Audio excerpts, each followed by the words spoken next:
Bonjour, je m'appelle Adrien Ruggiero et je vais vous expliquer un petit peu comment on élabore du champagne et les caractéristiques de l'appellation.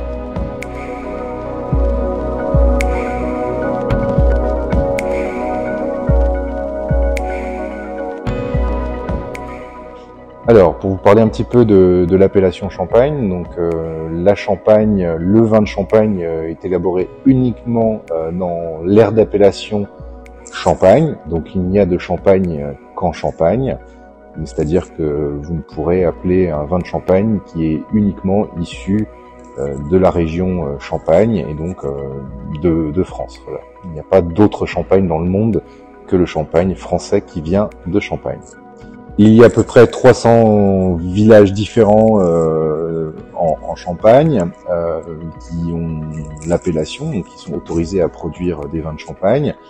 Et il y en a 17 villages qui sont classés en grand cru et 44 villages en premier cru. Les autres villages ont une appellation autre cru et cette classification de l'échelle des crus permet plusieurs choses. La première, on peut dire qu'elle permet d'évaluer la qualité des raisins issus des vignes de ces villages. Et le deuxième est une échelle qui permet historiquement la rémunération du prix du kilo de raisin.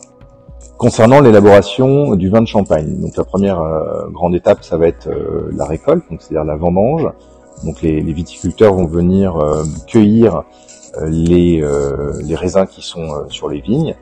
Donc cette étape en Champagne est un petit peu différente de beaucoup d'appellations dans le monde puisque l'entièreté de ce procédé est fait manuellement. On n'utilise pas de machine à vendanger en Champagne, mais ce sont des personnes qui viennent cueillir avec un sécateur tous les raisins qui sont présents. Après la vendange, le travail va être de presser les raisins. Donc on va aller mettre l'entièreté des raisins qui ont été récoltés, alors en les triant bien en fonction de leur cépage. Donc il existe trois principaux cépages en Champagne. Le chardonnay, donc un raisin blanc à peau blanche et donc il va donner un jus blanc, puisque tous les raisins en Champagne donnent un jus blanc. Le pinot noir à peau noire et le meunier, pareil, à peau noire. La particularité du pressurage en Champagne, c'est que c'est un pressurage qui va être très lent et dont l'objectif va être d'extraire uniquement les jus en écrasant les baies de raisin sans intégrer les peaux dans le processus de pressurage. Donc on va extraire uniquement les jus qui sont des jus de raisin sucrés qui sortent du pressoir. Donc une fois que les jus de raisin sont extraits des pressoirs, ils vont partir entre guillemets. On va les mettre dans des cuves et une des grandes étapes va être la première fermentation, qui est la transformation du sucre qui est présent dans le jus de raisin en alcool. Et donc on va à l'issue de cette étape avoir un vin, mais un vin tranquille, donc un vin sans effervescence. Ce sera juste un vin blanc traditionnel. Voilà.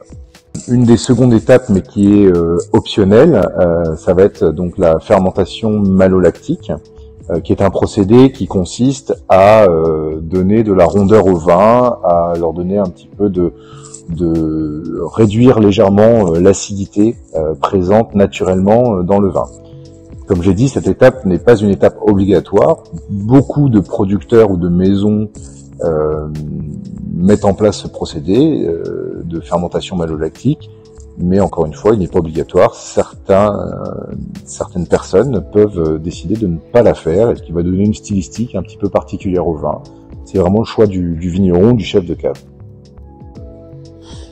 Et donc pour la maison Charnay-Boutroy, la quasi-totalité des vins ont une fermentation malolactique.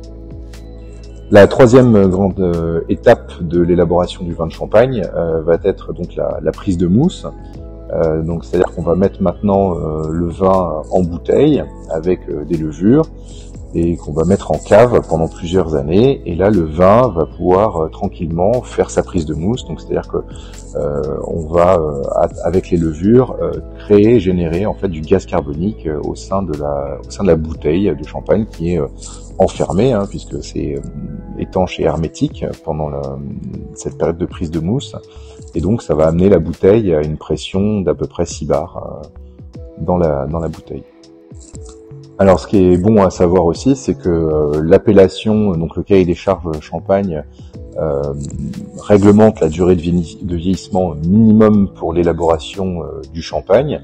Donc, pour des vins d'assemblage, le vieillissement minimum est de 15 mois.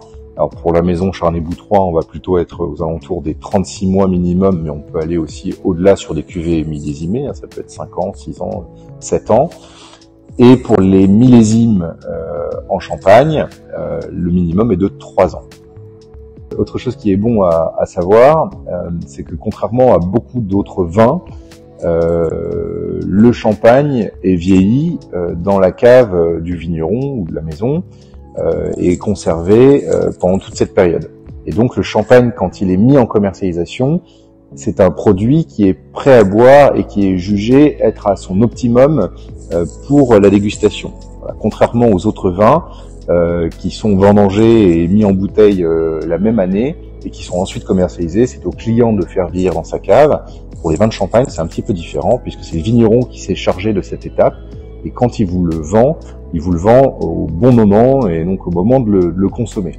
Alors vous pouvez néanmoins le garder quelques temps en cave, mais ne le gardez pas plus de 3-4 ans dans votre cave et bien évidemment à l'abri de la lumière et de toute vibration et surtout éviter les variations de température importantes.